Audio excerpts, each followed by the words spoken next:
Começa agora na 316, Virtuosas Modo On, com Van Gomes. Segunda-feira, segundou o Brasil. Você sabe que quando chega a segunda-feira, a gente tem nada mais, nada menos por aqui do que Van Gomes e Virtuosas Modo On. Eita, bom dia, amiga, tudo bem? Bom dia, Rede 316. Bom dia, pastor Welber. Cheguei chegando e com pouca voz. Eita, mas o que foi que você aprontou ontem, menina? Porque nós é gente, né, pastor Welber?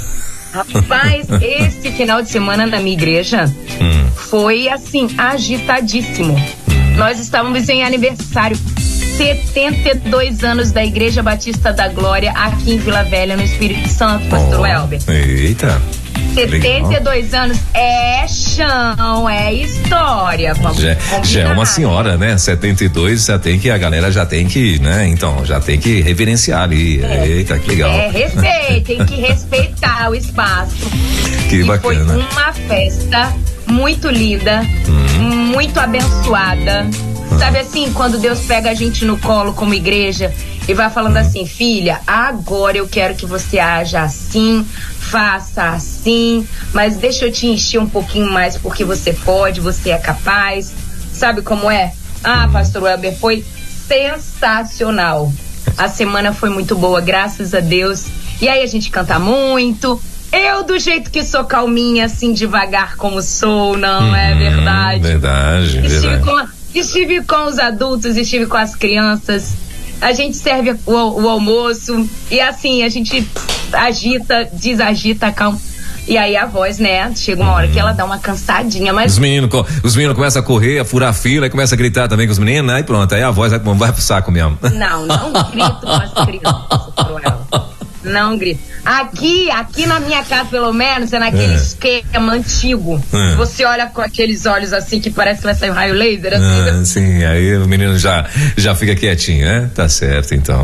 Porque eu aprendi assim, meu pai me olhava na igreja quando eu fazia alguma parte, que eu não sou agitada desde agora, não, eu sou desde sempre, eternamente.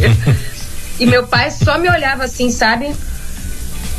Já sabia que havia assim, depois eu ia conversar com ele depois, sabe certo. Aquela conversa que a gente sempre tinha quando era criança, né? Muito bom.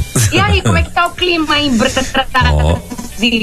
Brasília, sol, muito sol, né? Hoje a temperatura amanheceu um clima gostoso, 19 graus ainda há pouco, logo quando eu comecei o programa, né? Tava 19 graus por aqui.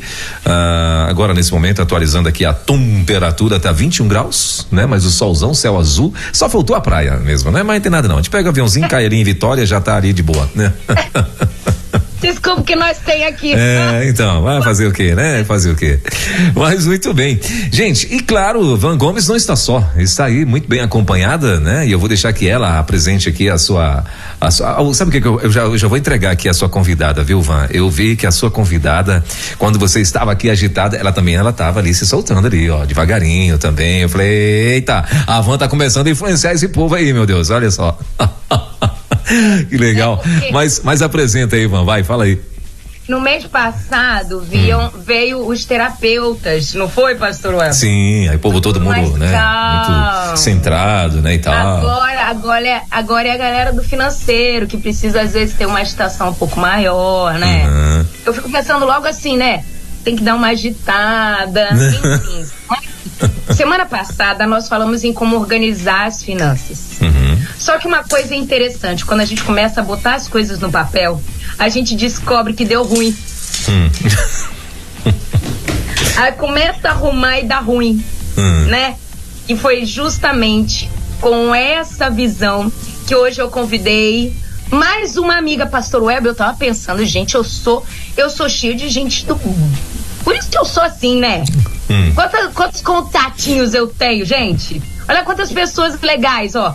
O pessoal que veio no mês de agosto para falar sobre relacionamentos.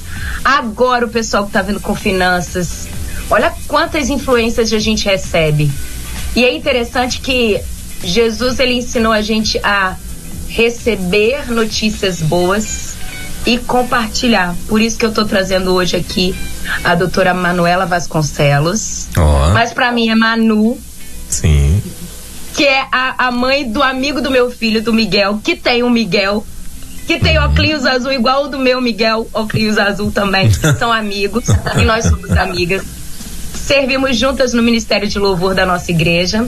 Mas a Manu, Deus abriu oportunidade para ela estudar sobre a área do direito, para orientar não somente a sociedade, mas também os domésticos da fé, a como a gente pode se defender, como a gente pode se portar de maneira justa, correta, sem ser, como eu posso dizer, prejudicado, porque a gente sabe que existem aqueles que são mais oportunistas e a gente precisa se proteger dessas pessoas.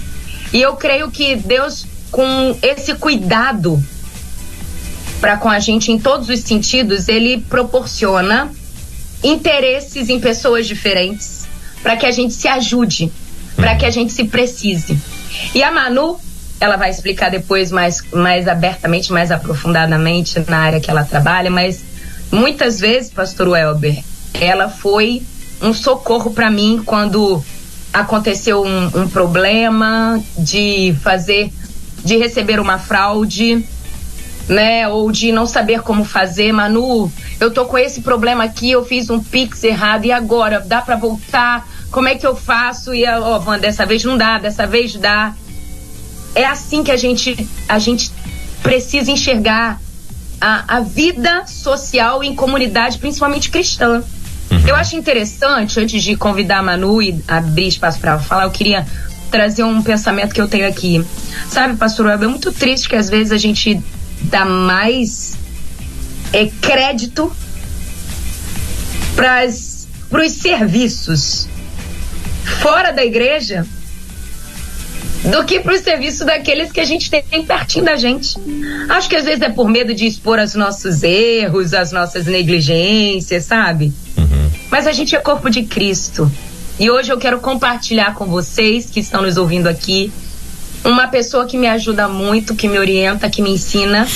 E eu sei, não por ela apenas, porque conheço Manu há quase 11 anos, mas é por conta do que eu conheço do Espírito que habita nela, que ela está aqui para compartilhar coisas que podem nos ajudar a ter uma vida abundante, porque é o Espírito do Senhor.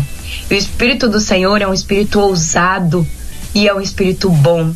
Então, receba com muito carinho, você que está nos ouvindo aqui, a doutora Manuela Vasconcelos, e ela vai dizer todo o conhecimento, as expertises que ela adquiriu ao longo da vida, que não faz ela melhor, mas ela aprendeu um caminho e está aqui para compartilhar com a gente esse caminho. Manu, muito obrigado, bom dia, bonita. Te vi ontem, mas estou aqui com você de novo. Bom dia, Van. Bom dia, pastor Welber. Muito obrigada aí pelo convite, estarmos aqui juntos, né, para conversar sobre esse assunto que é tão relevante, tão importante para todo mundo, né?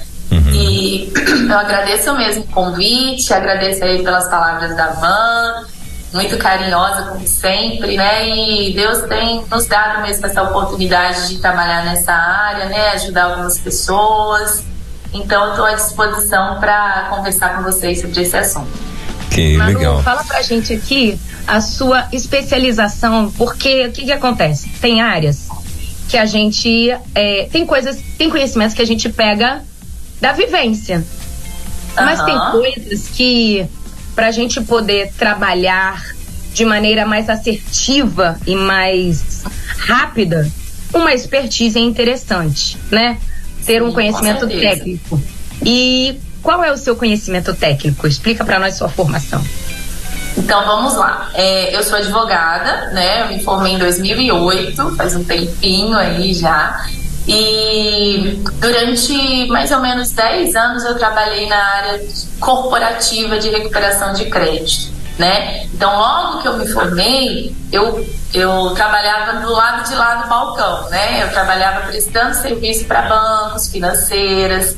Então, a gente fazia esse serviço de recuperação de crédito daquele cliente que estava inadimplente de vários produtos, né? Financiamento de veículo, cartão de crédito, empréstimo, enfim. E era uma área bem corporativa mesmo, atuando na parte interna de recuperação de crédito dos bancos.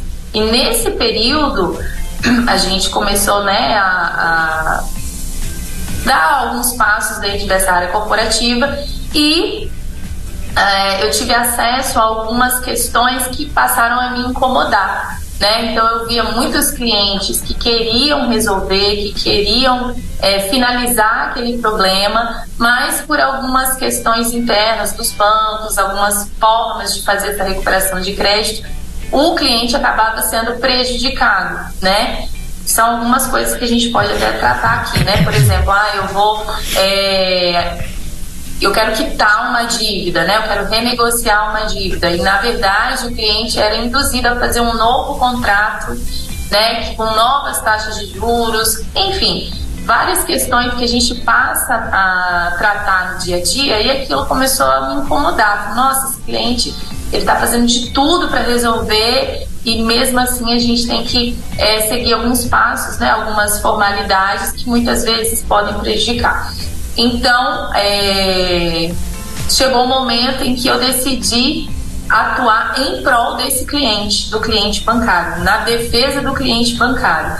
Então, eu estava do lado dos bancos, do balcão lá dos bancos, e agora eu estou do lado do cliente, né? E essa bagagem me fez entender a dinâmica bancária, né? Porque eu sou advogada, eu tenho especialização em direito civil, em processual civil, direito bancário, mas a gente sabe que a vivência nos faz entender uma dinâmica que é importante para resolver a questão na prática, né? Porque a gente estuda e conhece algumas coisas dentro da academia, dentro da faculdade, mas a gente sabe que a prática é aquilo que o cliente precisa, ele quer resolver aquele problema. Ele quer resolver o problema dele, né? Seja uma fraude, seja um superendividamento, seja uma questão de cartão de crédito, ele quer resolver aquilo. Então, essa bagagem no setor corporativo me trouxe ferramentas, né? E conhecimento dessa dinâmica bancária. O que o banco vai fazer daqui tanto tempo? Qual é o próximo passo do banco, da financeira, para tentar recuperar o crédito desse cliente? O que o banco faz num caso de fraude, num caso de invasão de conta bancária? O que o banco geralmente faz? Então, entender esse bastidor faz muita diferença para resolver o problema do cliente na prática. Então, a minha bagagem, o que eu tenho, são esses 10 anos, 11 anos aí de setor corporativo e mais essa prática bancária de resolução dos problemas dos clientes bancários junto ao judiciário, através de negociação extrajudicial, enfim, tem vários caminhos aí para a gente trazer uma solução para o cliente. Manu, eu estava ouvindo você aqui e eu tenho uma cabeça assim, fantástico mundo de Bob, sabe? Eu começo a viajar. Mulher, eu ouvindo você, eu me lembrei da história de Paulo, né, pastor Welber? Que ele era o perseguidor e depois passou a ser o perseguido. É o contrário, né? A Manu era aquela que estava do lado dos... Era o banco, era o que defendia os bancos. E agora está defendendo o outro lado. E eu achei interessante porque Paulo, Deus... uma vez a missionária Edmeia Williams, ela falou um negócio muito legal. Ela falou assim: Deus não despreza a sua história de vida. E ele usa ela para fazer a vontade dele. E eu entendo que Deus foi lapidando Paulo como perseguidor, e Deus foi usando o conhecimento que ele tinha intelectual para que ele pudesse depois ser assertivo na pregação do evangelho como ele foi. E quando você estava falando tudo isso aí, eu falei, gente, Deus é imutável mesmo, né? O mesmo ontem, hoje, ontem com Paulo, hoje com a Manu, fazendo com que você tivesse essa visão. Eu sei o que os bancos fazem, eu sei do que eles poderiam permitir, sei do que o cliente poderia ter, então agora eu vou a favor de Deus. E interessante que você falou assim, começou a me incomodar ver que a pessoa precisava, podia, queria, mas não tinha às vezes instrução. Sim. E aí eu creio que isso é muito interessante, Vanessa, porque assim, realmente, até para quem está nos ouvindo, né, às vezes naquele momento você não está vivendo o que você deseja, né, o que você sonhava, mas Deus não despreza nada do que a gente vive.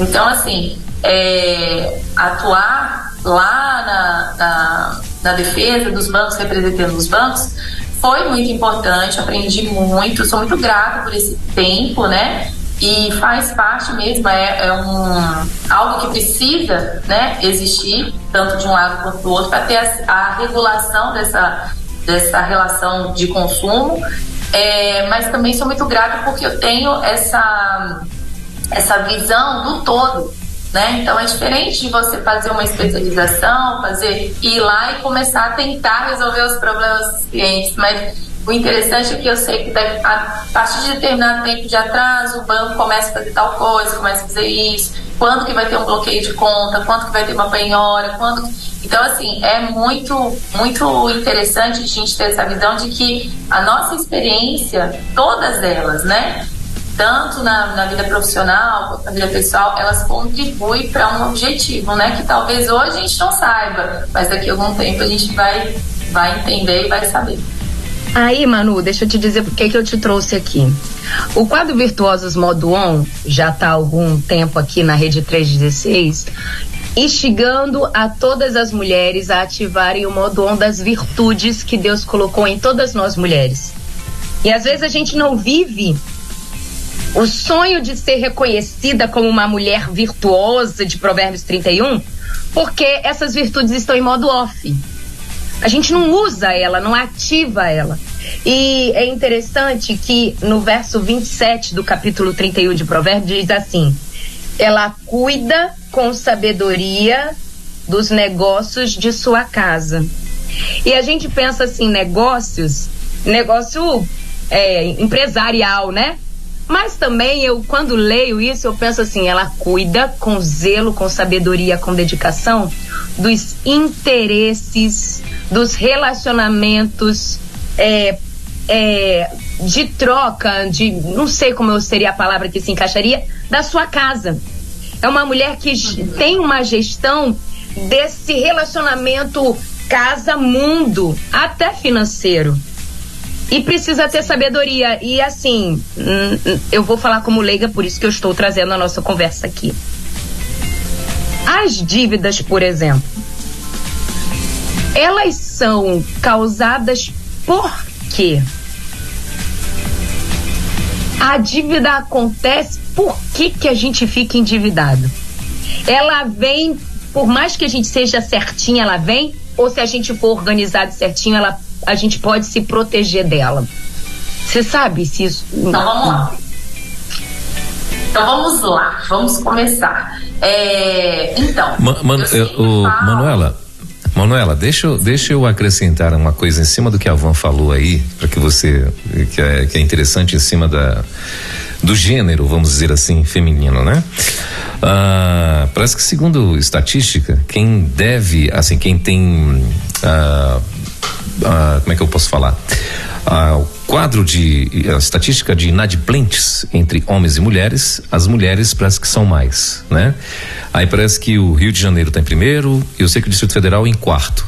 Acho que o segundo é o Amapá, e tô te falando tudo isso porque, coincidentemente, esse fim de semana a gente teve uma escola, uma ministração na igreja sobre finanças. E essa pessoa trouxe dados e tal, e trouxe inclusive sobre a questão de homem e mulher, quem devia mais, quem era mais inadimplente e tal, né? E colocaram aí na conta das mulheres como as mais inadimplentes. Então, dentro da resposta da Van, eu queria que também você pudesse trazer pra gente por que, de repente, né, as mulheres, né, estão gastam mais ou são mais inadimplentes, enfim. Recebendo esse cargo, esse carimbo. Então vamos lá. Eu sempre costumo falar, quando a gente fala de dívidas, a gente tem que ter alguns passos, que depois a gente pode até falar, são 3 passos. Um deles é a autoavaliação. Por que que eu cheguei nesse quadro de endividamento ou superendividamento? Então, respondendo a pergunta da Vanessa, por que que a gente tem dívidas? Existem vários fatores. Um deles é cultural. O brasileiro, em geral, ele entende, até por uma questão da economia do país, que ter dívidas não é algo tão grave assim, é algo comum. Todo mundo tem dívida, é algo aceitável, né? Sendo que em outros países, essa visão, é a nossa visão de mundo mesmo, né? Ter uma dívida é algo assim, exceção, quase que inaceitável. O brasileiro, ele tem essa visão de que, meu nome tá no Serasa, daqui a pouco sai, vou esperar a dívida caducar. Vocês já devem ter ouvido esses termos. Então, a nossa cultura em si, ela é uma cultura que aceita mais o quadro de dívidas. Isso já é prejudicial pra gente, porque dentro do nosso pensamento, da nossa cultura, já tem essa visão de que ter uma dívida ou outra não é tão ruim assim. A gente vai resolver, devo, não nego, pago quando puder. Já ouviu falar isso? Então, é uma questão cultural, primeiramente. E existem também outras questões que podem gerar o endividamento. Uma é, sobre o que a gente está falando aqui, o hábito da dívida. Existem pessoas que têm hábito de fazer dívidas. Como assim, Manuela? Então, tem essa questão cultural e, além disso, é aquela pessoa que olha o seu cartão de crédito e ela não vê aquilo como uma concessão de crédito, ela vê o cartão de crédito, o limite do cartão, como parte da sua própria renda.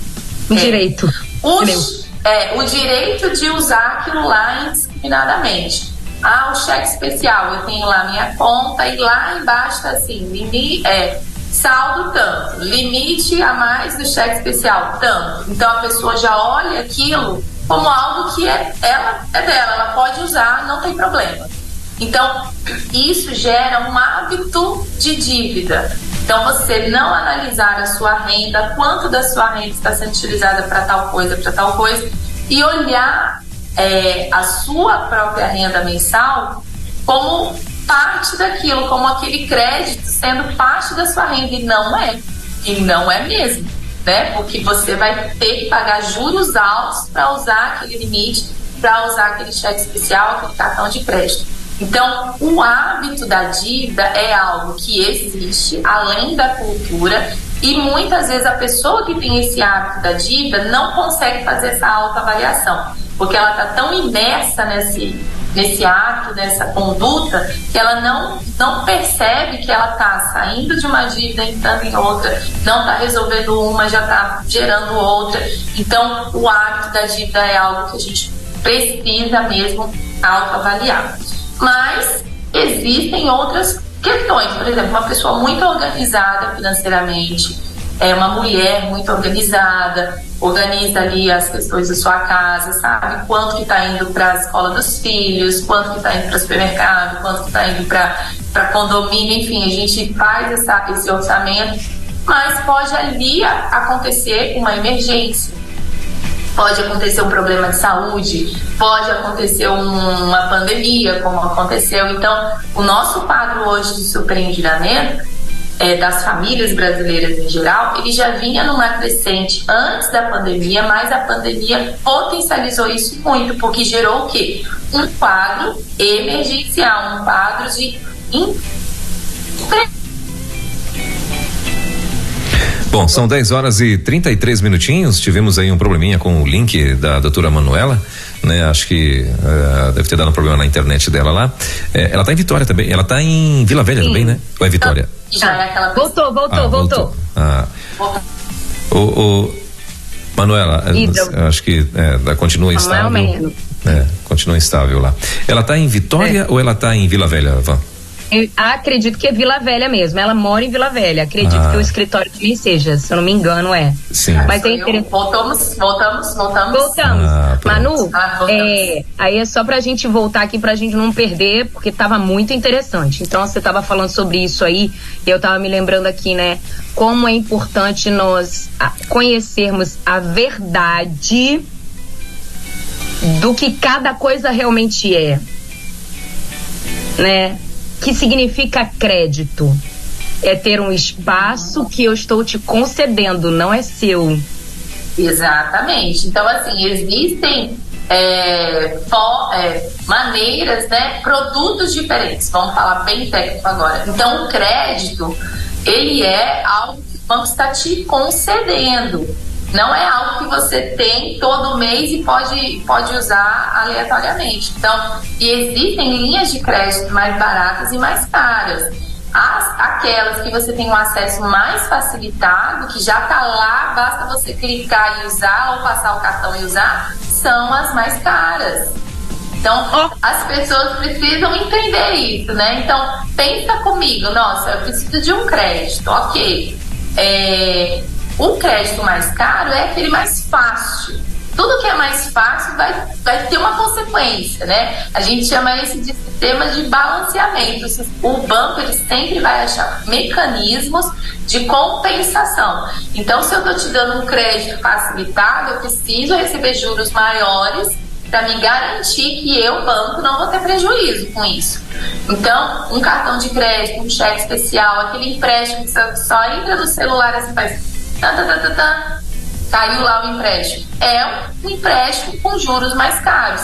Agora, aquele crédito você tem que sentar na frente do gerente, tem que conversar, tem que comprovar a renda, tem que mandar contra-cheque, tem que mandar documentação. Ele geralmente é um crédito mais barato para você em questão de juros.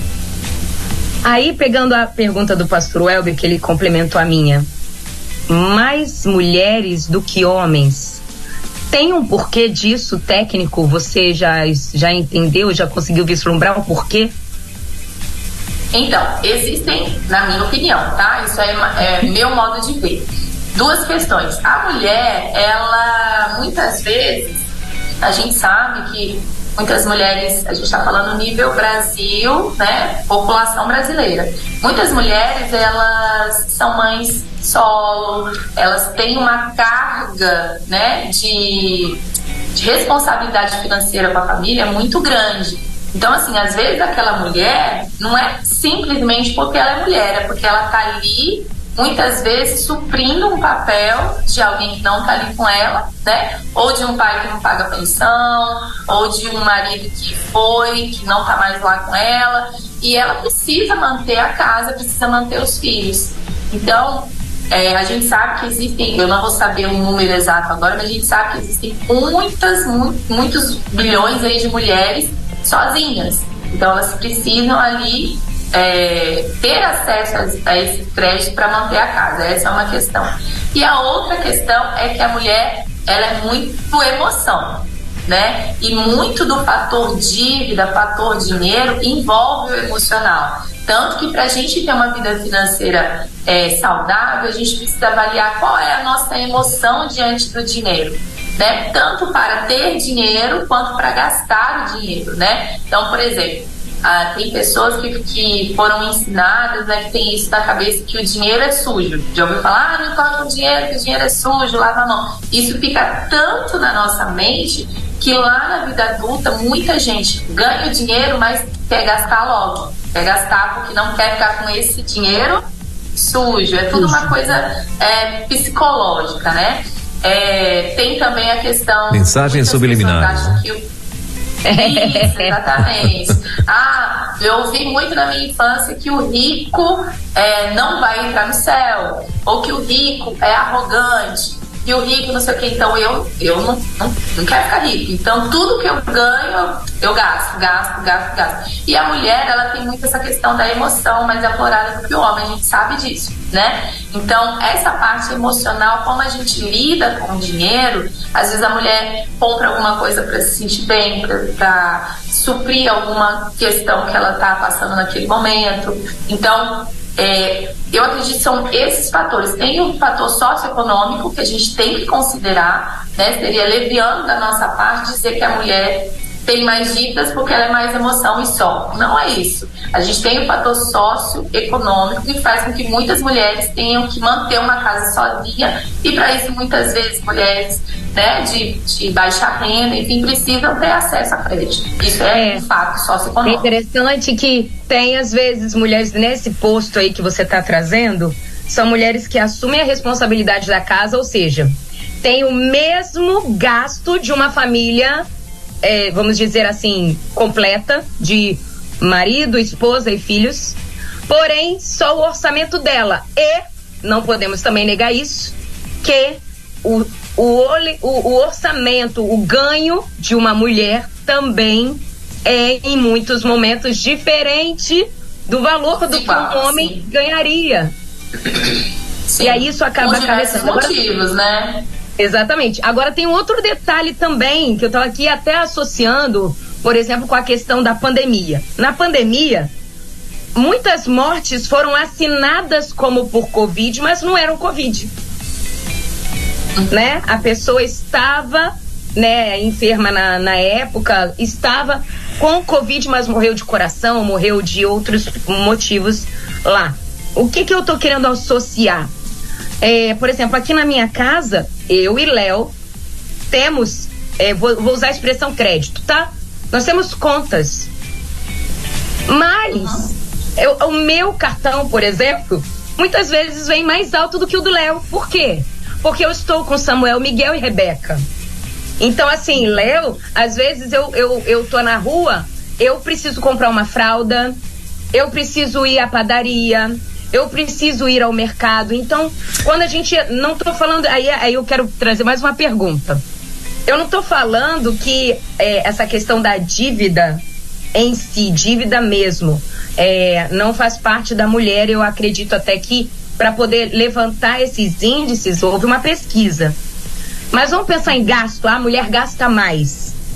E eu acho que sim, justamente por essas vezes... Ivan, e em cima do que você está falando aí, ainda tem, né, essa mulher, né, que, por exemplo, você está dizendo que você sai com os filhos, você, né, tem a fralda, tem a roupa que você vê que está precisando e tal. Além disso, ainda tem, que normalmente é responsabilidade da mulher, cama, mesa e banho, né? Então, assim, dentro comida. A comida. Então, é você que é a mulher que está na rua, ela que vai tomar essa decisão, né? Ela que sabe o que falta, por exemplo, dentro de casa, para o quarto, para a cozinha, para sala, enfim, para casa, né? Então, normalmente ela toma essa decisão e ela vai e compra no nome dela. E no final do mês a gente vê o que é que dá. Exatamente, aí vai pro cartão da esposa. Né? Exatamente. E leva o rótulo de gastona. Isso. Mas peraí, pra quem foi? Então, assim, é muito legal que às vezes quando eu e o Léo sentamos aqui, a gente destaca muito claro isso. Isso aqui foi da casa, isso daqui é Léo, por exemplo, um equipamento, porque ele tem gastos profissionais, é um cabo, é uma extensão, isso daqui é a gasolina pra tal lugar. Isso aqui é Vanessa, é esse material, esse conteúdo, esse livro, isso. Então, o que é Vanessa, o que é Léo, o que é casa, o que é filhos? Porque aí a gente tira esses rótulos que às vezes são colocados e levam, isso é um peso, né? Agora, Manu, eu tenho uma pergunta. Sim. Dívida e contas a pagar é a mesma coisa? A gente tem que separar. Contas a pagar de contas necessárias mensais, água, luz, telefone, condomínio, é o que você gasta todo mês, né? E a gente tem que diferenciar isso, por exemplo, de um contrato, por exemplo, um empréstimo ou um financiamento que você fez com tantas parcelas, tá? Isso é diferente. Então, a gente gosta de chamar de despesas mensais ou necessárias. Dívida é o que o pessoal fala assim, eu fiz uma dívida. Não quer dizer que a pessoa está inadimplente, é diferente. Então, eu financiei um carro, por exemplo, financiei em 36 vezes. Ali na cabeça daquele cliente, ele falou assim, eu fiz uma dívida. O que quer dizer isso? Todo mês eu tenho que pagar uma parcela de X reais desse carro. Mas não quer dizer que ele está inadimplente, certo? Agora, o que é o inadimplemento? O que é essa dívida que a gente precisa tratar juridicamente e resolver com o banco? É a partir do inadimplemento, é a partir do momento em que você não consegue pagar. Então, fiz lá o meu cartão de crédito, fiz um empréstimo e financiamento, estava pagando mensalmente tudo certinho. Aconteceu alguma coisa, uma falta de planejamento, gastei demais, fiquei doente, não importa o motivo. Parei de pagar no dia 11 de setembro de 2023, por exemplo, hoje. Então, a partir de hoje, você está inadimplente. E a partir daí que começam as consequências, né? Protesto, restrição, Serasa, cobrança, processo, enfim. Então, isso a gente precisa diferenciar. Se você tem um empréstimo, um contrato, seja ele qual for, e você está pagando, você não está inadimplente, certo? Você tem um crédito a reembolsar para o banco. Agora, o que a gente precisa tratar é o grau de inadimplemento do brasileiro. Hoje, pelos dados do Serasa, 78,5% das famílias estão endividadas, 71,9 milhões de pessoas inadimplentes. Inadimplente é aquela pessoa que não está conseguindo, já não está pagando alguma coisa. Sabe por que eu perguntei isso? Porque, assim, eu e Léo somos muito literais. Isso ajuda a gente a viver uma vida mais em paz. Então, quando a gente, por exemplo, fez o parcelamento, financiamento do nosso carro, ou de um apartamento, ou de uma coisa, nós não dizemos que estamos com uma dívida, a gente diz que a gente tem uma conta. E aí, se por um acaso atrasamos uma parcela, aí a gente nomeia essa parcela como dívida. E isso ajuda até a gente a manter ela em vermelho na nossa mente. E isso aqui tá gerando... alerta, né? Isso daqui, entende? Então, quando não entra... Eu tô perguntando isso pra você, porque você trouxe pra gente dessa maneira tão clara, tão didática. E é uma coisa que eu e Léo a gente faz aqui. Não, peraí, isso aqui é conta. E quando talvez por um atraso, uma coisa qualquer, vira uma inadimplência, aí sim, opa, estamos devendo, estamos atrasados. Vira a chavinha da dívida. Exatamente, ajuda isso, até no nosso lidar com essas contas aqui. Muito legal. Van, Manu? deixa eu fazer só uma perguntinha pra Manu aqui, rapidinho, prometo que eu não vou atrapalhar mais. Não, tá bom. Rapidinho. Como é que se associa, Manu, aí o status, né, a essas dívidas? Você acha que tem muito a ver, né? Porque assim, às vezes eu já vi um camarada uma vez numa palestra, ele trouxe uma definição que eu nunca mais esqueci, né? Um conceito, vamos dizer assim, uma definição de status, né? Ele falou, cara, como que a gente associa o status, por exemplo, às dívidas, a contas que a gente faz e tal, às vezes desnecessária, né? Ele falou o seguinte, que status é eu adquirir algo que eu não preciso, né? Pagando com dinheiro que eu não tenho, para pagar com aquilo que eu não tenho, ou seja, eu tô gastando com aquilo que eu não tenho, né? Para agradar quem não gosta de mim. Ele deu essa definição de status, né? E a gente vê que tem muita gente hoje entrando em dívidas e às vezes em coisas em dívidas altíssimas, né? Para dar satisfação, de fato, para a rede social, para o vizinho, para a igreja, né? Para o irmão, para mostrar que o meu carro é melhor do que o do irmão, que o meu apartamento é melhor do que o condomínio do irmão, né? Que, enfim, aí até a roupa, né? A roupa, eu vou ali, eu quero, né? Tá ali vestindo as melhores e mais caras marcas, né? Pra tá mostrando pro irmão que, né? Que a bênção de Jesus está sobre mim, né? E tal. Então tem muito isso, né? E como é que você associa? Você acha que a pessoa, essa cultura também tem a ver com o status aqui no Brasil?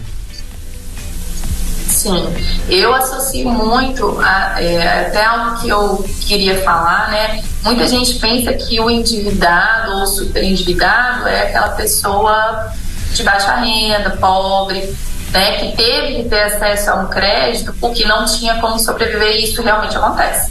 Mas a gente tem muitos casos, muitos meios de pessoas assim, servidores públicos, juízes, né?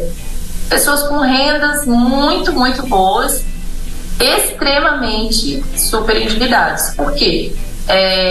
Entra sobre o hábito da dívida, entra na cultura e entra também nessa questão da aparência, né? Não que isso aconteça com todos, mas a gente vê que uma pessoa que tem uma renda muito alta precisa ainda acessar vários créditos, né? A ponto da renda chegar a 90%, 100% de comprometimento da renda com contratos bancários, por exemplo, para suprir um padrão de vida, né? Então, assim, eu sempre falo que você chegou num padrão de vida, né? Muito bom, muito confortável.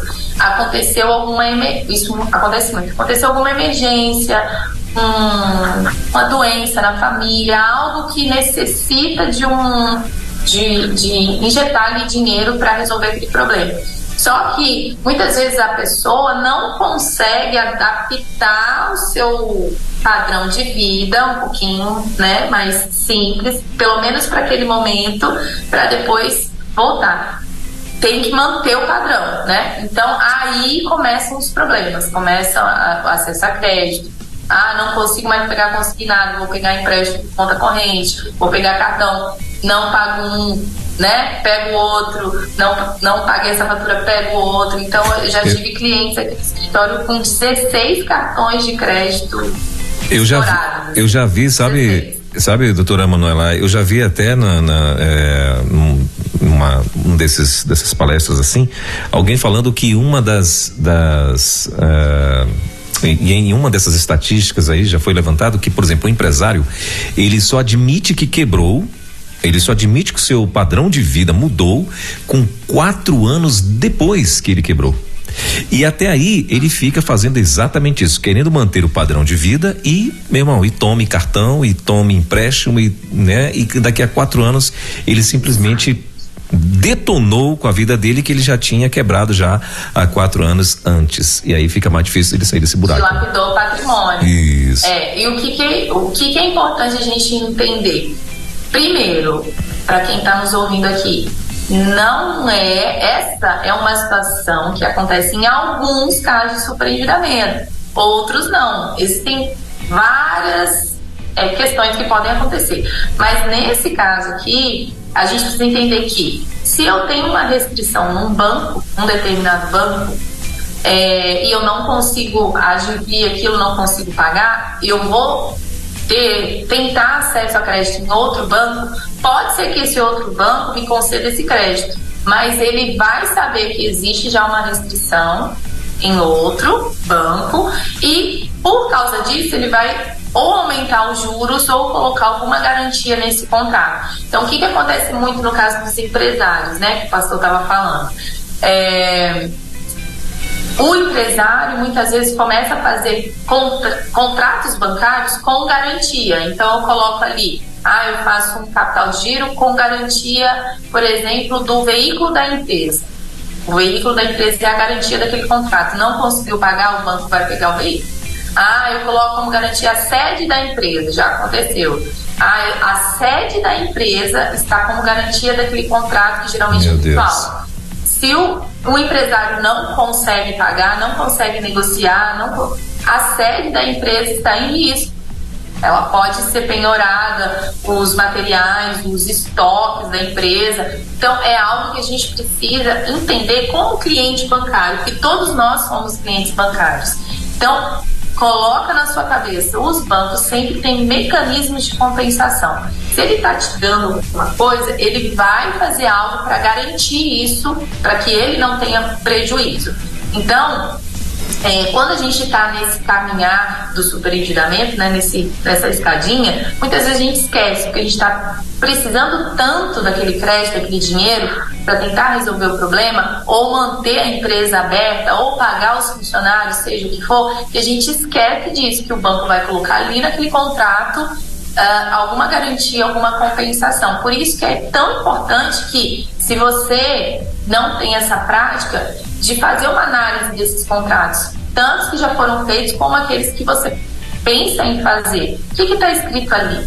Né? O que o banco está me exigindo? O que vai acontecer se eu não pagar? Enfim, então a gente precisa ter muito isso em mente, que padrão de vida, ele pode nos influenciar. O empresário, especificamente, também tem que ter cuidado, porque, pensa bem, o empresário tem pessoas sob sua responsabilidade, famílias que dependem daquele salário. Então, muitas vezes ele pode tomar atitudes que seja prejudicial para ele, muitas vezes pensando na sua equipe, né? Então, a gente precisa sempre colocar em mente que o banco usa mecanismos de compensação. Legal. Manu, então, muito bom. Agora, eu estava aqui ouvindo você dizer, e eu gosto muito de, muitas vezes, pensar na minha casa como uma empresa. Eu tenho que gerar lucro para minha casa, né? Então, a gestão, o cuidado, aonde eu vou investir e aonde eu estou gastando, e é interessante, e nós já falamos sobre isso em outros episódios aqui, que a mulher de Provérbios 31, olha que interessante, ela avalia um campo e compra. E ela faz isso como? Como um navio mercante. Olha que interessante, verso 14 diz: como os navios mercantes, ela traz de longe as suas provisões. Ela pensa, ela raciocina para que esse descontrole, porque às vezes o imprevisto vai acontecer, como você disse aí no caso da pandemia, ele não venha a gerar dívida, inadimplência. Ele pode gerar até uma conta, mas não gerar uma inadimplência. E se essa inadimplência vier, ela é uma inadimplência controlada, sabe? Aquela que você consegue pagar daqui a 2 meses. E o que acontece, eu vejo muito isso, é que muitas das bonitas que nos acompanham aqui não têm noção do quanto que gastaram. Não tem noção de quanto de juros estão pagando. Não tem noção do que estão pagando. Quando vai acabar. Não tem noção. Aí então, é porque a nossa hora tá assim, esses 2 meses o negócio tá bravo com a gente. Eu já orei no milho pedindo pra Deus aumentar nosso tempo, né? Fazer de 24, 48 horas por dia, mas Deus ainda não me atendeu. Então, Manu, vamos correr aqui, mas a gente ficamos com dívida, inadimplentes, estamos com a corda no pescoço, podendo perder o carro, o apartamento tá ficando esquisito, a gente tá começando a ficar com medinho no coração, o sono já sumiu, o ar tá faltando, a gente tá comendo arroz com arroz e arroz pra não ter, sabe, pra poder economizar. Manu, sim. Como é que a gente sai daí agora? Então vamos lá. Eu sempre falo que existem 3 passos principais para quem tá endividado. Peraí, então. 3 passos bonitos e bonitas da Rede 316, papel e caneta na mão. Vocês sabem que o nosso lance é assim aqui, né, Pastor Welber? Chegou a hora dos passos. Manu, esses passos todos os nossos convidados trouxeram. Glória a Deus que você trouxe também. Estamos nós aqui com um lápis e papel. Pode dizer, passo 1. Passo 1. Eu chamo de mapeamento das dívidas. Então, assim, é encarar o problema de frente. Muita gente, como você falou, não sabe o que está pagando, por quê, quando contratou. Só que isso reflete algo emocional. A pessoa não quer encarar o problema, sabe? Eu sei que esse cartão eu não vou conseguir pagar, deixa ele pra lá que eu vou continuar aqui. Deixa aqui. Gente, não olha porque aumenta, né? Não vou nem olhar porque vai aumentar. Deixa isso pra lá, uma hora eu resolvo. Pra gente resolver essa questão das dívidas, endividamento, superendividamento, preciso antes, Vanessa, só fazer uma diferenciação o que é endividamento e superendividamento. O endividamento é a pessoa inadimplente, tá? Mas que com um planejamento, uma organização, ela vai conseguir negociar e vai conseguir pagar aquilo lá. O superendividado, existe inclusive uma lei específica do superendividamento, que é a Lei 14.181 de 2021, e ela trouxe um tratamento específico para o superendividado. Quem é o superendividado? É a pessoa física que tem tantos contratos de consumo, e aí entram os contratos bancários, que se ela for pagar tudo, ela não consegue sobreviver. Ou seja, a renda dela está praticamente totalmente comprometida com os contratos de consumo e aí os contratos bancários também. Então, assim, o superendividado, ele está num cenário que, mesmo se ele planejar, ele não consegue pagar porque a renda dele não supre aquilo lá. Então, por isso que houve a lei 14.181 para trazer um processo que a gente chama de repactuação de dívidas, um processo judicial, onde você pode trazer todos os credores lá numa audiência, no mesmo processo, para negociar as dívidas desse cliente sem comprometer o mínimo existencial. Então, existe essa diferenciação, tá? E lembrando que 71,9 milhões de pessoas estão inadimplentes e dentro disso muitos super endividados, muitos. Mas vamos para os 3 passos, tá? O primeiro passo é encarar o problema de frente, que eu chamo de mapeamento das dívidas. Você vai pegar uma caneta, um papel, uma planilha, um seu celular, não importa o que. Você vai usar aí alguma coisa para fazer o mapeamento. E como que funciona esse mapeamento? Você vai colocar no papel quais são as suas dívidas. Ou seja, eu tenho financiamento de um carro, tenho cartão de crédito, cheque especial, tem empréstimo, tem consignado. Você vai descrever ali quais são as dívidas, qual é a taxa de juros que você paga em cada uma delas. Eu não sei qual é. Vai lá no contrato, vai lá na fatura, vai lá onde você assinou, onde você contratou e vê qual é a taxa de juros. Qual é o saldo devedor? O que é isso? Quanto que falta para eu pagar, para eu quitar essa dívida? Tá. Quanto que falta? Quantas parcelas? Somando essas parcelas, dá quanto? Então, você precisa saber quais bancos você deve, quantos contratos você tem, qual é a taxa de juros e o saldo devedor. Isso vai te ajudar a resolver o problema lá na frente. Então, esse é o passo 1, mapeamento das dívidas. O passo 2 é o que a gente falou um pouquinho antes. É a autoavaliação, entender o que te levou a essas dívidas. Então, você faz um mapeamento, você vê, por exemplo, que a maioria dos seus contratos é a partir de 2020. Né? Então pode ser a pandemia, pode ser algum problema de saúde, pode ser o hábito da dívida, pode ser várias coisas. Só que você tem que definir o que te levou a essas dívidas, porque se for um hábito, você vai resolver agora, daqui 6 meses você está endividado de novo. Se for uma questão emocional, você vai resolver agora, daqui a pouco você está endividado de novo. Então aí você vai ver o que te levou a essas dívidas. Beleza. Determinei aqui, e esses 2 passos eles são os mais difíceis, tá? Para uma pessoa que está endividada ou super endividada, sentar e mapear é muito difícil. Ela começa, para, mas você vai conseguir, vai até o final. Então fez um mapeamento, né? Porque acaba expondo, né? Expondo às vezes meus interesses, minhas necessidades.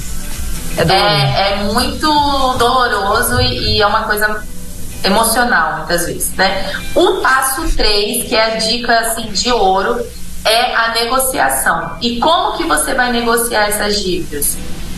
A intenção sempre é pagar primeiro as dívidas mais caras. Gente, mas o que é a dívida mais cara? É aquela parcela mais cara que eu pago todo mês? Não.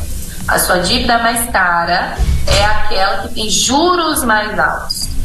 Então você pode ter feito um empréstimo com juros altos, mas tá aquela parcelinha pequenininha todo mês, só que você tem lá zilhões de parcelas para pagar, né? Então a dívida cara é a dívida com juros altos, que geralmente são aquelas de acesso mais facilitado. Lembra que nós falamos? Cartão de crédito, cheque especial e empréstimos de fácil acesso, tá bom? E aí, o que você pode fazer? Você identificou que você tem dívidas mais caras, dívidas médias, né? E dívidas mais baratas, entre aspas, com juros muito mais baratos. O que você vai fazer? Você pode, inclusive, aceitar crédito mais barato para pagar os mais caros. Então, por exemplo, eu sou um funcionário público, eu tenho margem consignável e o empréstimo consignável ele tem juros mais baratos, porque ele é descontado direto na folha. Então, eu posso fazer, por exemplo, né, se houver margem, houver a possibilidade, acessar um crédito mais barato, com juros mais baratos, para eu quitar um cartão de crédito com juros lá em cima, lá estourando. Então, eu vou fazendo essa avaliação para quitar primeiro as dívidas caras e depois manter as mais baratas dentro do seu orçamento. Tá bom? Agora, deixa eu te dizer aqui um negócio aqui interessante, Manu. Isso daí é uma estratégia bem legal. Porém, para todos que estão nos ouvindo, falo isso por conta de organização e consciência. Esse é o passo 3. E esse isso, passo 3... Não pule os passos. Esse passo 3, nessa sugestão, por exemplo, do pegar o empréstimo consignado para poder pagar uma dívida de cartão de crédito. Ele pode ser usado se você tiver consciência de que na autoavaliação você não vai dar ruim de novo. Porque na minha autoavaliação eu vi que eu gasto compulsivamente porque eu tô com algum problema emocional. Será que se eu pegar esse empréstimo aqui, as minhas emoções, elas não podem interferir e piorar a situação? Que aí agora eu tô com dívida no cartão de crédito e dívida de empréstimo, né? Então, assim, o passo 2, ele é importante. Não negligencie esse se olhar no espelho e dizer, isso aconteceu, foi por causa disso mesmo, né? Até porque essa dica da dívida cara e a dívida barata, ela tem que ser uma coisa consciente de que, assim, você vai acessar um crédito, não é para gastar esse crédito com brusinha, né? Que a gente brinca, né? Lá no shopping. Você vai pagar, quitar um saldo devedor já existente de uma dívida cara com juros altos. Então não adianta você pular o passo 1 e o passo 2, por exemplo. Se no passo 1 eu vejo que eu tenho tantas dívidas que eu não tenho mais acesso a crédito, ou que mais de 50% da minha renda está comprometida, esquece isso aqui de ficar pegando crédito. Porque você, primeiro, que não vai ter margem, e segundo, que você vai ficar mais endividado ainda. Então, por isso que não pode pular, tem que fazer um mapeamento, fazer a autoavaliação. Eu cheguei à conclusão de que eu não tenho um comprometimento tão significativo da renda, e eu vi que eu entrei nesse quadro de superendividamento porque eu tive um problema de saúde, tive que pagar médico, pagar hospital, que é uma coisa pontual. Então aí você sabe que existe esse caminho, tá? Mas essa questão da negociação, a gente tem alguns princípios que precisam ficar claros. O primeiro é entender que as dívidas não são iguais. Existem dívidas mais caras do que outras.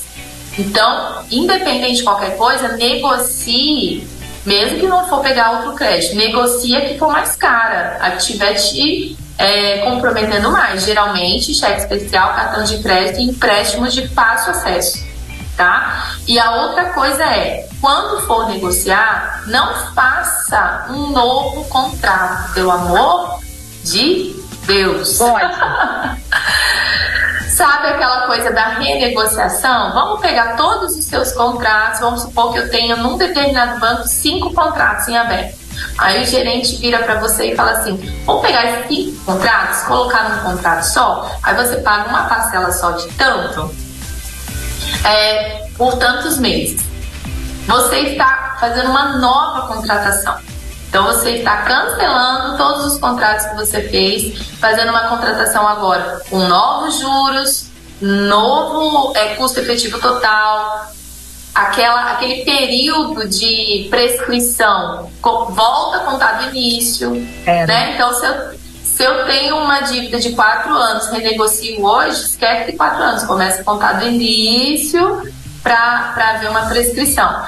Então, todos os benefícios, entre aspas, que você tem de negociar uma dívida antiga, você perde, porque ela não é mais antiga, é nova. Então, quanto mais tempo de atraso, maior o desconto que o banco tende a dar.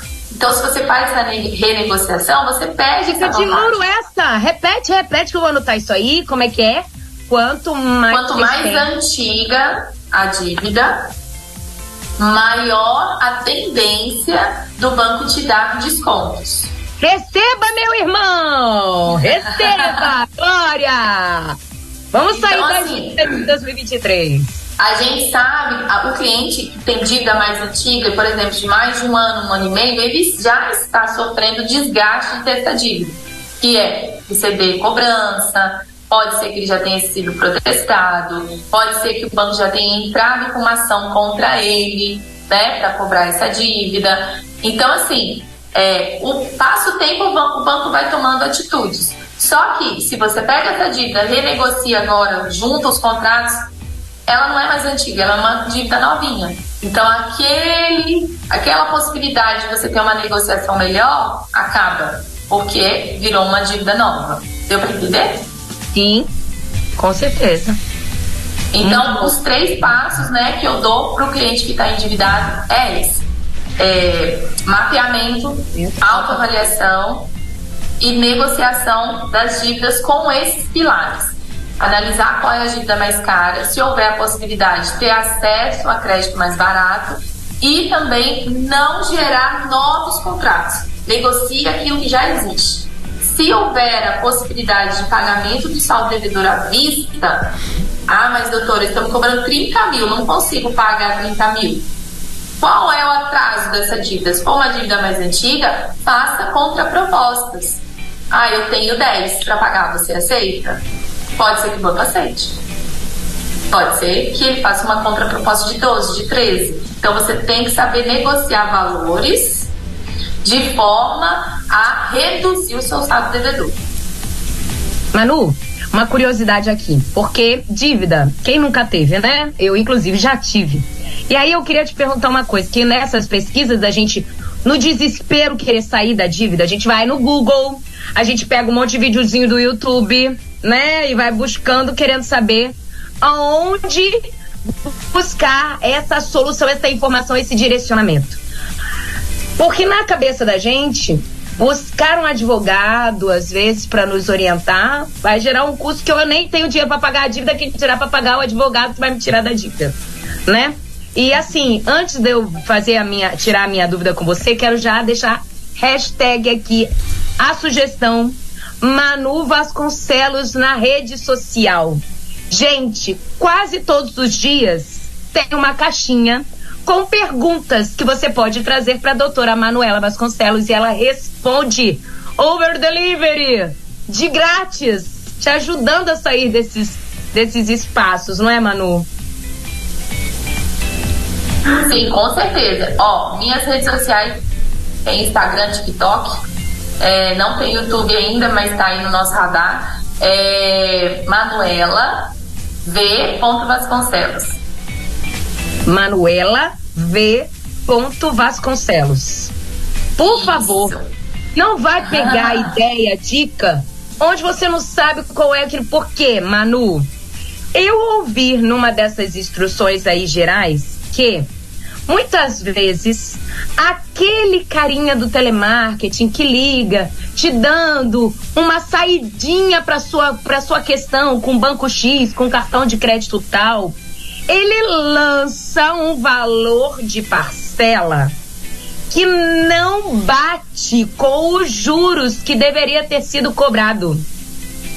E aí, na sugestão, na orientação que eu pesquei aí, a pessoa dizia assim: busque o valor original, veja o quanto foi colocado em contrato de juros e veja se a parcela bate.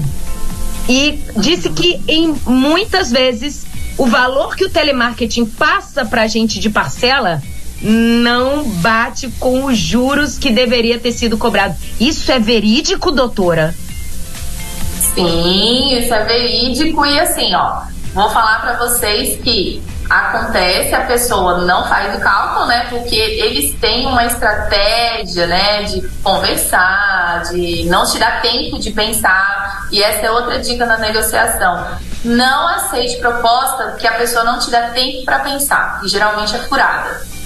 Geralmente é algo que não vai ser bom para você. Então isso acontece. E outra questão que está muito ligada a isso que a Vanessa falou são os golpes. Existe o golpe do falso empréstimo, já ouviu falar? Então, sim. A pessoa, você está precisando, né, desquitar alguma coisa, está precisando de dinheiro, alguém liga se identificando como uma pessoa do banco, com o número do telefone do banco, sabe os seus dados, oferece um crédito, você faz ali o crédito, E não existe empréstimo. Você simplesmente foi enganado e geralmente essas pessoas pedem um valor para liberar o crédito na sua conta. Um Pix, me faz um Pix de R$200, R$300 que o crédito vai cair na sua conta. E olha, Vanessa, eu vou te falar que as pessoas fazem. Manu, eu tenho um parente que caiu nessa. Pois o banco, e a pessoa ligou dizendo que era do Banco X, um banco bem conhecido, bem amplo, que ela tem conta, e aí essa pessoa fez o Pix para liberar o empréstimo. Sim. Mas, eu tenho que falar aqui, as pessoas fazem por questão de precisar, de necessitar, mas o que muita gente sabe é que nesses casos, por exemplo, dessa forma que eu estou narrando, a pessoa se apresenta como uma pessoa do banco, tem os seus dados, é o banco que você é correntista, é possível responsabilizar o banco, tá?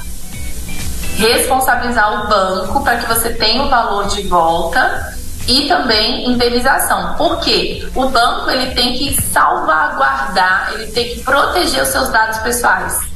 Então, se alguém se identifica, você na mesma hora faz a contestação, pede o MED, né, que é o Mecanismo Especial de Devolução do PIX, e o banco não devolve, não te protege, você pode, inclusive, solicitar, ingressar com uma ação para ter. Eu tenho um cliente aqui que ele transferiu R$6.000 para o fraudador. Por quê? Porque o fraudador se apresenta como uma pessoa do banco, tem os seus dados, fala assim, olha, Vanessa, você tem o CPF tal, tem a conta número tal, na agência tal, a pessoa vai acreditar que é alguém do banco, né? Então, outra coisa que as pessoas precisam saber é que existe possibilidade de responsabilizar o banco em casos de golpes, fraudes, tá? Então, assim, essa fraude do falso empréstimo, ela acontece muito, então cuidado, o banco não vai pedir que você faça transferência de nenhum valor para te dar crédito. Se você for contactado por alguém do banco, desligue o seu telefone e ligue para o seu banco, entre em contato você com o seu banco, não acredite em contatos. Vanessa, tá bom? Eu já vi casos, inclusive, aqui na matérias aqui em Brasília, né, de casos de que a pessoa, nesse caso foi cartão, né, a pessoa entrou em contato e tal, negociando o cartão, alguma coisa nesse sentido, e aí a pessoa orientou a vítima ali, né, no caso, a ligar no cartão, ligue no número do cartão que está no verso, né? E aí a pessoa ligou naquele cartão fixo, porque ela estava falando, acho que daqui de Brasília, então é o 300 alguma coisa lá, e ela ligou e quem atendeu foi exatamente o camaradinha que estava falando com ela. Foi isso que aconteceu. E eu falei assim, gente, e aí eu quero dar 2 sugestões, Manu, que a gente usou aqui nesse recurso. Primeira sugestão que eu queria dar: qualquer negociação que você for fazer por telefone, eu não sei aí se a Manu fala, não faça negociação por telefone, mas eu tô querendo dizer assim, se alguém te ligou e você tá num perrengue lá, não tá conseguindo, grave a ligação, pega o celular, só de você falar assim, olha só como a gente pega às vezes o fraudador nessas assim, se for, você fala assim, só um minuto que eu vou gravar a ligação. Se você falar isso, o fraudador vai desligar o telefone. A ligação vai cair, vai dar um ruim. Ou então, uma outra sugestão que aconteceu, ligue de outro aparelho. O que aconteceu? O fraudador pediu para desligar, desligou, e do mesmo aparelho, ligou de novo, só que ele já estava grampeado. E caiu direto na linha dos fraudadores.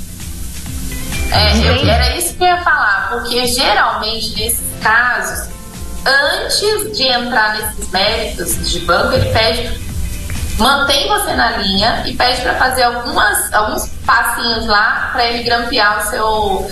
Na verdade, ele invade, né, o chip do celular. Então, cuidado com isso também, né? Então, não acredite. Eu sempre oriento assim, ó. Recebeu a ligação? escuta, por exemplo, sei lá, eu sou do Nubank, tenho seus dados, tá, beleza, então tá bom, vou desligar e vou verificar aqui.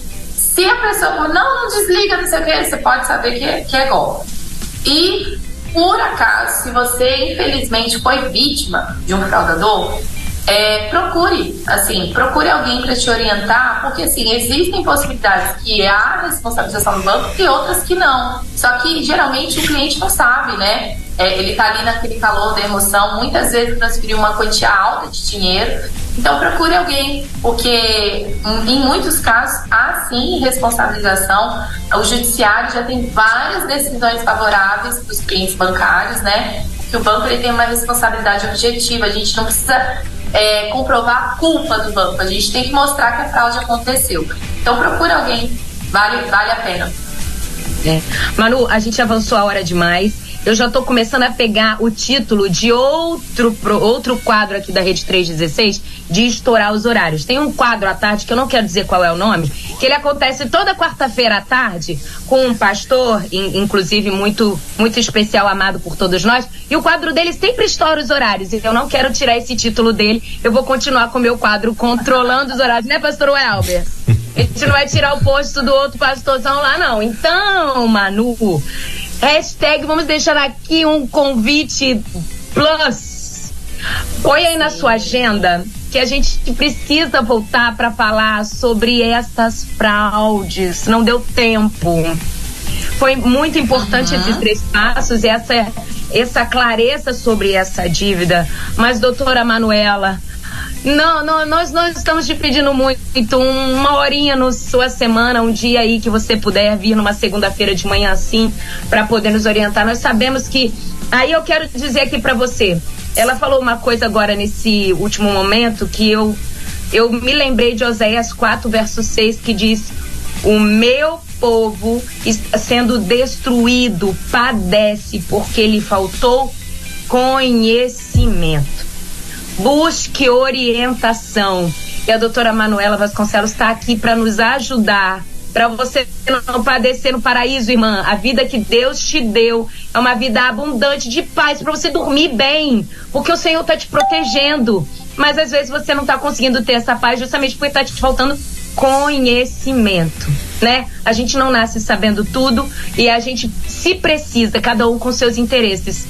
E assim, doutora Manuela está aqui para oferecer o que ela conhece. É lógico que é o trabalho dela, então existe um tempo investido, existe meses, anos, horas de estudo e a gente precisa ser coerente com essa questão, mas muitas vezes a gente consegue esse acesso a ela numa rede social, como ela disse, Manuela V. Vasconcelos. Vai lá. Ela deixa a caixinha lá. Eu tô dizendo dessa caixinha porque essa caixinha já me salvou muitas vezes, gente. Às vezes é um start que ela solta ali que é geral. Então, assim, por favor, não padeça por falta de conhecimento. A gente está aqui como Rede 316 compartilhando o amor de Deus, e Deus sim se importa com o seu financeiro. Ele entregou a você recursos. Seja uma mulher virtuosa, Maduon, e cuide desse negócio com sabedoria, com autoridade que Deus vai te dando através desses contatos que nós temos. Doutora Manuela, depois pensa aí com carinho pra gente voltar pra falar justamente sobre essa temática. Ih, travou de novo. Justamente dessa temática. Aceito o convite. Isso aí. Show, muito obrigada. Voltamos. O convite está aceito, muito obrigada pela oportunidade. Lá na rede social eu estou aberta para conversar com vocês, tá bom? E tem também o nosso site, tem ali o botãozinho do WhatsApp que você fala com atendimento sem custo, essa primeira análise, tá bom? Então a gente está aí à disposição de todo mundo, e muito obrigada por essa oportunidade de estar com você, Vanessa, pastor Welber, muito obrigada mesmo, foi muito bom. Prazer, Manuela, Deus abençoe, querida, que Papai do Céu continue aí te dando graça e sabedoria. Muito bom ter você aqui junto com a gente, viu? Com certeza para nós também foi uma honra. E para os nossos ouvintes, né, que estiver precisando de dinheiro, é só falar com a Van, que ela vai orar com você. Ela vai orar por você, não é isso, Van? Não, aí tá resolvido. Ore por mim. Ai, Pastor Welber, Léo quase desmaiou ali na boca, Pastor Welber. Não, vai falar com você para vocês orarem pelas pessoas que estiverem precisando de dinheiro. Aí tá de boa. Manuela, obrigado, Welber, querida. Vamos combinar o seguinte aqui. Nós estamos recebendo muitas bênçãos ao longo desse mês de agosto, agora no mês de setembro com a Denise falando sobre organização, agora com a Manu falando sobre essa saída desse sufoco, né, das dívidas. Vamos deixar uma caixinha de perguntas lá no perfil da Rede 316. Rede 3.16 no Instagram. Procure a gente lá na caixinha de perguntas. Eu vou ver com o pessoal do nosso marketing para colocar lá e a gente vai encaminhar essas perguntas para a doutora Manuela e no próximo encontro, porque ela já se comprometeu publicamente, né? Já deu a sua profissão publicamente aqui que virá. Então nós vamos responder as perguntas com a doutora Manuela, tá bom? Então a gente não deu tempo de parar para pegar as interações do pessoal. Manu, depois que acaba o seu espaço aqui, o pastor Welber vai dar um intervalinho pra gente beber água, porque nós é gente, né, pastor Welber? A gente ouve uma musiquinha e depois o pessoal vai trazendo as interações e tudo. Se você puder ficar aí ouvindo a gente pelo aplicativo, o pessoal vai falar com a gente. E é muito legal, muito gostoso a gente ouvir essa interação. Manu, muito, muito obrigada mais uma vez. Eu amo sua vida. Eu que agradeço. Obrigada mesmo. Amo seu marido, Renan. Miguelzinho mora no meu coração. Vocês são bênção na minha vida há muitos anos e agora compartilho a bênção com toda a audiência da Rede 316. Receba, meu irmão, porque foi bênção no dia de hoje. Muito obrigada. Foi bênção mesmo. Muito obrigada, gente. Obrigada mesmo. Obrigado, querida. Deus te abençoe. Até a próxima. E é isso. Um beijo. Tchau. Segundo. Bora agitar a semana. Tchau, pastor Welber. Muito bem, olha, são 11h25 em Brasília, 11h25 na nossa capital.